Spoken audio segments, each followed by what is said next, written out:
Good morning বন্ধুরা, কেমন আছো তোমরা সবাই?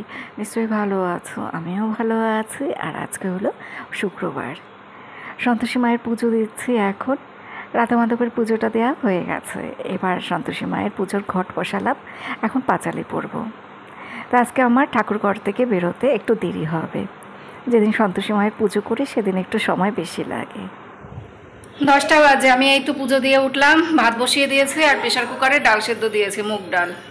তা আমার বোন এসছে, ছোটো বোন এসছে, কিশমিশের মা এসছে, আর কিশমিশকে দেখাশোনা করার জন্য পেয়ারি রয়েছে, সেই পেয়ারি লাল এসছে। এবার বয়সী একটা মেয়ে, কৃপার থেকেও মনে হয় ছোটো। তো চলো, ওরা সবাই ওই ঘরে আছে, তোমাদের সাথে পরিচয় করিয়ে দিই, দেখিয়ে দিই। এই কিশমিশ আর কিশমিশের মাকে তো তোমরা চেনোই, নতুন করে আর কি পরিচয় করাবো। ওই যে কিশমিশের মা। কিশমিশ, এই কিশমিশ, কোথায় এসছো তুমি? আর এই তো ঐশী আমাদের পাশেই ঘরে থাকে। আর এই হলো পেয়ারি, এই যে পেয়ারি, ও কিশমিশকে দেখাশোনা করে। কৃপা অর্জুন সকালবেলা গিয়ে বাজার করে নিয়ে এসছে, ওর পাপার সাথে গেছে। আজকে গাড়ি চালিয়েছিস কৃপা? এই জলটা কিনে খেয়েছিস? জল তেষ্টা পেয়েছিল তাই? ওই কাদের দোকানে গিয়েছিস? কৃষ্ণদের?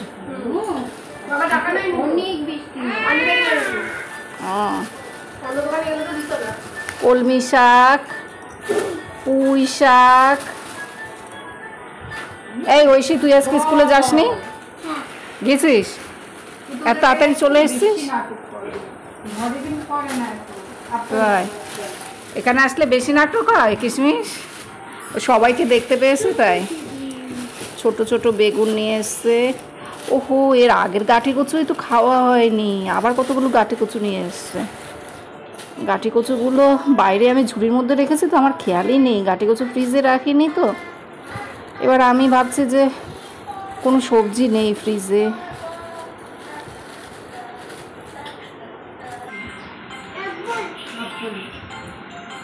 বিষ্ণুপুর চলো।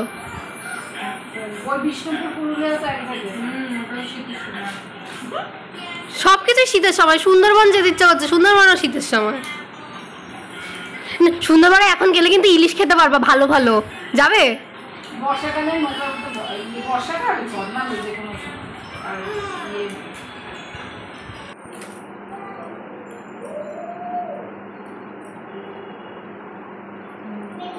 এটা কি শাক মা?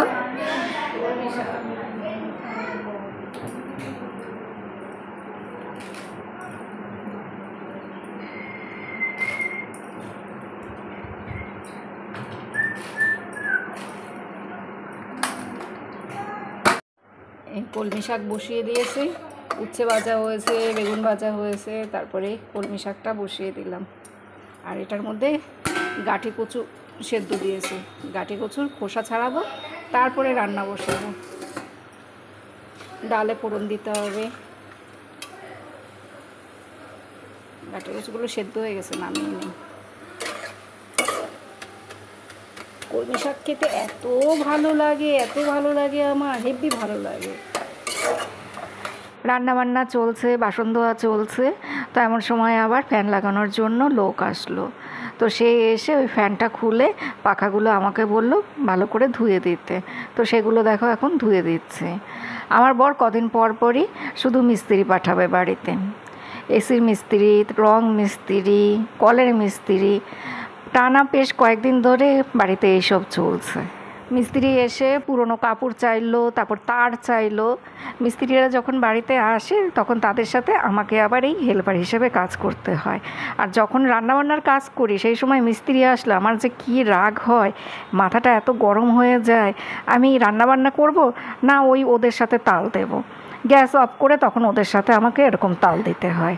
গাঁঠি কচু সেদ্ধ করা হয়ে গেল, এবার আমি আর পেয়ারি মিলে গাঁঠি কচুর খোসাগুলো ছাড়িয়ে নিচ্ছি। এই পেয়ারির বাড়ি হলো গিয়ে উড়িষ্যায়, আমার বোনের শ্বশুরবাড়ি তো উড়িষ্যায়। তো আমার বোন যখন শ্বশুরবাড়িতে গিয়েছিল তখন এই পেয়ারিকে উড়িষ্যা থেকে নিয়ে এসছে, কারণ ওর সাথে বাচ্চা রয়েছে, তো ওর অফিসের কাজকর্ম করতে অসুবিধা হয়। পেয়ারি ঘরে কাজকর্মও করে আর কিশমিশকেও রাখে। তো গাঁটি কচু খোসা ছাড়ানো হয়ে গেলে তারপরে এটা মশলাপাতি কষিয়ে রান্না করব। এবেলার দিকে শুধু নিরামিষই রান্না করব। ওবেলার দিকে কৃপাকে বলেছি ডিম রান্না করতে। আজকে তো আমি নিরামিষ খাবো, তো আজকের দিনে না আমার পেঁয়াজ রসুন ধরতে ইচ্ছে করে না, কিন্তু বাড়িতে যখন লোকজন আসে তখন তো বাধ্য হয়ে পেঁয়াজ রসুন মাছ মাংস ধরতেই হয়। তো কৃপাকে বললাম যে তুই রাতের বেলা রান্না করে নিস, কৃপা ডিমের ঝোল রান্না করতে পারে, সেই জন্য কৃপার উপরেই চাপিয়ে দিলাম। আর এই দেখো বন্ধুরা, গরমের মধ্যে আমার যাতে রান্না করতে অসুবিধা না হয় সেই জন্য আমার বর নতুন পাখা কিনে নিয়ে এসছে। ওই জন্যই তো পাখা লাগানোর লোককে ডেকে নিয়ে এসছে। ওই যে দেখতে পাচ্ছ রান্নাঘরে নতুন ফ্যান লাগানো হচ্ছে। আমার বর 2 বছর ধরেই আমাকে বলছে যে তোমাকে রান্নাঘরে একটা পাখা লাগিয়ে দেবো। আমি এতদিন ধরে বারণ করেছি। আমি বলতাম যে এখানে যদি পাখা চলে তাহলে গ্যাসটা ভালো করে জ্বলবে না, গ্যাস লাফালাফি নাচানাচি শুরু করবে, তাতে রান্না হতে অসুবিধা হবে। বউকে এই গরমের হাত থেকে রক্ষা করার জন্য নতুন পাখা কিনে নিয়ে এসছে বাজার থেকে। আর পাখাটার হাওয়াটাও বেশ ভালো। রান্নাঘরটা ছোট তো, আর এটা নতুন পাখা তো, তাই সার্ভিসটাও এখন ভালো দিচ্ছে। তো দেখো আমার বর আমাকে হাজার হাজার টাকা বা লাখ লাখ টাকা খরচা করে কোনো সোনার জিনিস গিফট করেনি, কিন্তু সে যে আমার জন্য এতটা ভেবেছে তাতেই আমি মহা খুশি। রান্না করতে করতে যখন এই পাখার হাওয়া খাবো তখনই আমার বরের ভালোবাসার কথা মনে পড়বে, তখনই এটার দিকে তাকালে আমি ভাববো আমার বর আমাকে কত ভালোবাসে। মিষ্টি কুমড়ো দিয়ে, ধনেপাতা দিয়ে মুগ ডাল, কলমি শাক, উচ্ছে ভাজা, বেগুন ভাজা। আমি আর কৃপা একটুখানি উচ্ছে ভাজা শাক ভাজা দিয়ে ভাত খেয়েছি। আমার যা খিদে পেয়েছিল। আর এটার মধ্যে রয়েছে গাঁটি কচুর তরকারি। তো এটা হতে আর একটু সময় লাগবে, তারপর ধনেপাতা গরম মশলা দিয়ে নামিয়ে নেব। 2 বাজে, এই তো সবাইকে খেতে দিলাম। আমি আগে আগে ভাত খেয়ে নিয়েছি আজকে। আমার এত খিদে পেয়েছিল সেই জন্য রান্না হওয়ার সাথে সাথেই ভাত খেয়ে নিয়েছি। ওই যে আমার বোন, এই যে কৃপা, ওই যে পেয়ারি। গুড ইভিনিং বন্ধুরা, এখন সন্ধ্যে 7টা বাজে। 7টা এখনো বাজেনি, 5 মিনিট বাকি আছে। আর আমি রাধা মাধবের পুজোটা দিলাম রাতের বেলার, গোপালকে ঘুম পাড়িয়ে দিয়েছি। আর এখন আমি যাব বাইরে ঠাকুরের বাসন মাজতে, বাসনটা মেজে রাখি। অর্জুন তো পড়তে গেছে, 5:30 6টার দিকে ও পড়তে চলে গেছে ওর পাপার সাথে। আর এইমাত্র কৃপা, তারপরে আমার বোন, কিশমিশ আর ওই যে পেয়ারি, ওরা 4 জন বেরিয়েছে। ওদেরকে বললাম ফুচকা খেয়ে আসতে। আজকে তো আর আমি আমিষের কোনো কিছু রান্না করব না, তো সেই জন্য বললাম ওই বাড়ি থেকে কিছু খেয়ে আসতে। এখন ভাত বসাবো, পুজো হয়ে গেছে সেই জন্যই এখন খাবার দাবারের কথা বলছি। আমাকে একজন সেই কমেন্ট করেছিল যে ঠাকুর ঘরে বসে বসে খাওয়ার কথা বলি, সেই কথা বলছিল।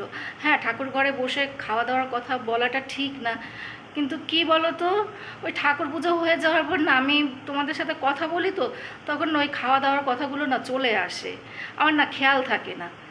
ঠাকুর পুজোর বাসন মেজে রাখলাম, সকালের একটা কাজ হয়ে গেল।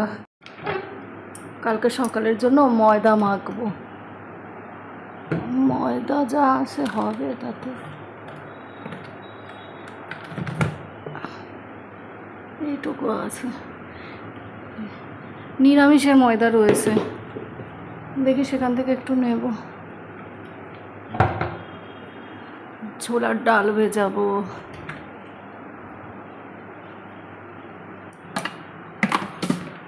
এই যে ছোলার ডাল, নাগাল পাচ্ছি না। ময়দার মধ্যে আটা মিশিয়ে নিয়েছি, আটা দিলে তো ভালো হয়, ময়দা আর আটা দিয়ে করব। ময়দা যেটুকু আছে নিরামিষে সেটুকু থাক, যদি আবার ঠাকুরকে অন্য সময় কোনো কিছু বানিয়ে দিই। এর মধ্যে একটু সর্ষের তেল দিলাম আর লবণ দিয়েছি, এবার জল দেব।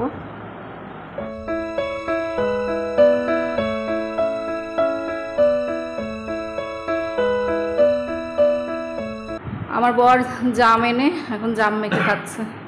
রাত্রে আবার কোথায় পড়া থাকবে, কোথাও পড়া নেই। না, ওর স্যারের আজকে আসার কথা ছিল, আসেনি।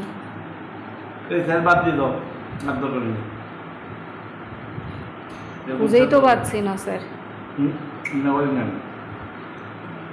এই যে আটা ময়দা সব মেখে নিলাম, এবার ঢাকা দিয়ে রাখি, কালকে সকালবেলা টিফিন হবে। আসো কিশমিশ, এই যে কিশমিশের এগুলো হলো গিয়ে কীর্তি, কিশমিশের কীর্তি। এই অর্জুনের টাইটা পড়ে গেছে। এই কিশমিশ, কিশমিশ আসো, বড় মানি কোথায়? ওরে বাবালে, জামাকে দেখাচ্ছে। আসো বলো বড় দিদি ভাই। ও যে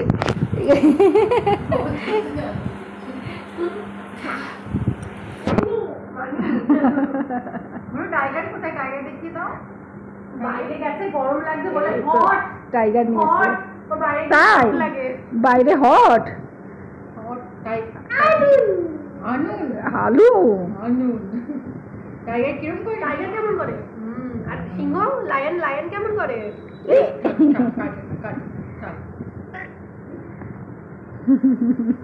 একটু নাচু নাচু করে দাও তো, একটু নাচো তো, একটু নাচো তো। নো না বলে দাও, একটু নো না বলে দাও। এদিকে তাকিয়ে, এদিকে তাকাও, এদিকে তাকাও। না না মেরে দিল। 9টা বাজে, অর্জুনকে আনতে যাচ্ছি। আর দেখো মাথা আঁচড়াতে পারিনি। ওই কিশমিশ রতন আমার বাগলে গেল। কিশমিশ চিরুনি কোথায় রেখেছে যাই না, সেই জন্য শুধু হাত দিয়ে এরকম চুলটাকে করে ওই গার্ডার দিয়ে বেঁধে আসলাম। চিরুনি সিঁদুর কোনো কিছুই খুঁজে পাওয়া যাচ্ছে না, সব কিছু ফেলে দিচ্ছে ধরে ধরে। দিদিভাই রান্না করছে ডিম কষা। 9টা বাজে, এই তো বাড়িতে চলে এসেছি। এইভাবেই চলে গিয়েছে, অসুবিধা হয়নি। একটুখানি হাঁটার পরে টোটো পেয়ে গেলাম, তো টোটোতে করে একবারে অর্জুনকে নিয়ে একদম বাড়ির সামনে এসে নামলাম। চিরুনি ফিরুনি কোথায় রেখেছে, কি করেছে জানি না। সবজি কাটতে হবে, পুঁই শাক কাটতে হবে, কালকের জন্য পুঁই শাক কেটে রাখবো। কালকে আবার আমার এক জায়গায় যাওয়ার কথা আছে, তো সেটা তোমরা আমার কালকের ব্লগে দেখতে পাবে। সকাল সকাল রান্না করে তারপর আমাকে বেরোতে হবে। এই দেখো কৃপা ডিম রান্না করেছে। আজকেরটা মনে হচ্ছে অতটা ভালো হয়নি, গন্ধটা সুন্দর এসছে, কিন্তু দেখে মনে হচ্ছে অতটা টেস্টি হয়নি। এর আগে 2 দিন রান্না করেছিল, খুব ভালো হয়েছিল, ওর বাবার পছন্দ হয়েছে খুব। সেই জন্যই মেয়েকে বললাম যে তুই আজকে রান্না করিস ডিম। এখন সবাই ভাত খাবে, কৃপাই দেবে সবাইকে ভাত। আমিই দিয়ে দিচ্ছি ভাত, কৃপা আর কত কাজ করবে। সবাইকে দিয়ে দিই ভাত। আমার বড় এখনো আসে, 10টা বাজে। উনি গেছে রথের মিটিং করতে, রথযাত্রা না সামনে, সে মিটিং করতে। 11টা 10 বাজে, সবার খাওয়া দাওয়া কমপ্লিট। তো বোনেরা তো অনেকক্ষণ আগেই উপরের ঘরে চলে গেছে, আর আমার বর এইমাত্র আসলো, তো ওকে খেতে দিলাম, ও খেয়ে দিয়ে চলে গেছে। আর আজকে বাসনগুলো আমি মাজিনি, বাসনগুলো সব সিঙ্কের মধ্যে রয়েছে। টুকটাক কয়েকটা বাসন মাজা হয়েছে, আর ওই বেশিরভাগ বাসনই আর কি সিঙ্কের মধ্যে রয়েছে। তো সেগুলো ভাবলাম ওই পেয়ারি এসছে, ও মাজবে, সকালবেলার জন্য রেখে দিয়েছি। সকালবেলা ঘুম থেকে উঠে পেয়ারি বাসনগুলো মেজে দেবে। আর আজকে তো আমি সবার আগে ভাত খেয়ে নিয়েছি, সন্ধ্যের সময় ভাত খেয়েছি, ঠাকুর পুজো দিয়ে ভাতটা বসিয়েছি। ভাত হয়ে যাওয়ার সাথে সাথে সেই বোনার 7:30টার সময় আমি ভাত খেয়েছি। কারণ ওই যে কৃপা ডিম রান্না করবে, সব কিছুতে হয়তো ওই ছোঁয়াছানি লেগে যাবে, ওই জন্য আমি তাড়াতাড়ি করে ভাত খেয়ে নিয়েছি 7:30টার সময়। আর আজকে তো টিফিনও হয়নি আমার, তো ভাবলাম যে এখন ভাত খেয়ে নিই, এরপরে এই ডিম রান্না করলে আমার আর ভাত খেতে ভালো লাগবে না, একটু আর কি কীরকম গিনগিন লাগে, বুঝেছো। আজকে তো নিরামিষ খায়, এবার ঘরে যদিও এরকম মাছ মাংস রান্না হয় তখন আমার কেমন যেন লাগে।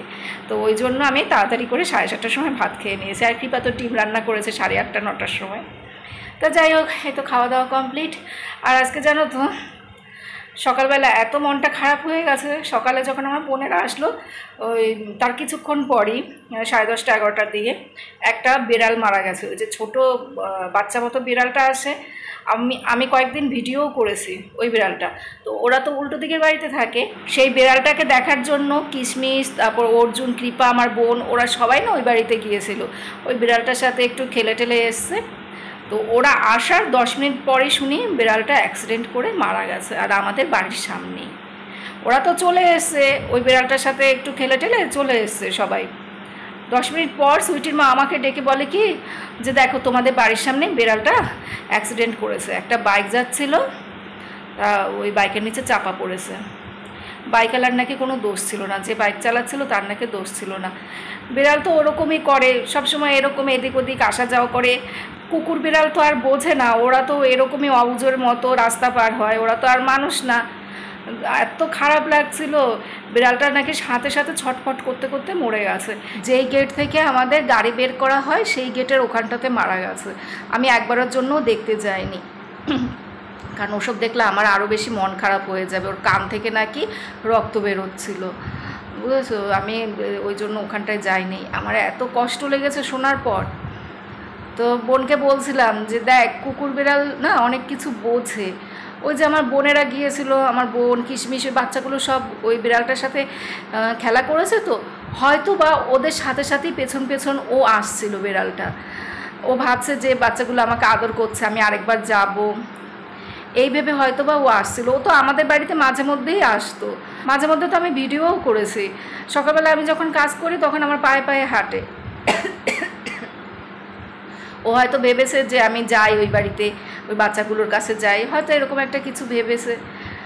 এত কষ্ট লাগছিল জানো তো। তারপর তো এই সন্ধ্যের পর ওটাকে ফেলে দিয়ে আসলো আমার বর আর উদয়দা মিলে ফেলে দিয়ে এসেছিলো। তো ওদের বাড়িতে তো থাকে বিড়াল, ওরা তো আর ফেলবে না। ওদের বাড়িতে যে কয়েকদিন আগে বিড়াল মারা গেছে, সেই মরা বিড়ালটাকে আমাদের বাড়িতে এনে রেখে গেছে, আমাদের একদম সেই পাঁচিলের ভিতরে মনে হয় ফেলে রেখে গেছে জানো। তো আজকেও সেই দেখো আমাদের এই পাঁচিলের সামনেই এসে মারা গেল এই গেটের পাশে। আমার জানো তো এই কারণে কুকুর বিড়াল কোনো কিছু পুষতে ইচ্ছে করে না। ছেলে মেয়ে তো খুব লাফালাফি করে, কিন্তু এরা যখন মারা যায় তখন যে কি কষ্ট লাগে। এই বিড়ালটাকে তো পুষতাম না, তাও যে কি খারাপ লাগছে, বিড়ালটার কথা শুধু মনে পড়ছে। আমি একটা বারও না ওর দিকে তাকাতে পারিনি। আমার শুধু মনে পড়ে যে সকালবেলা ঝাড় দেই, যখন কাজ করি তখন পায়ে পায়ে ঘুরঘুর করে, আমি আবার একটু ধরি, আদর করি। দেখো কিভাবে 10 মিনিটের মধ্যে মরে গেল। বলে মরার সময় ছটফট করছিল, আরও এইসব কথা শুনেছি না, আমার ওই জন্য মন খারাপ লাগছে আরও বেশি।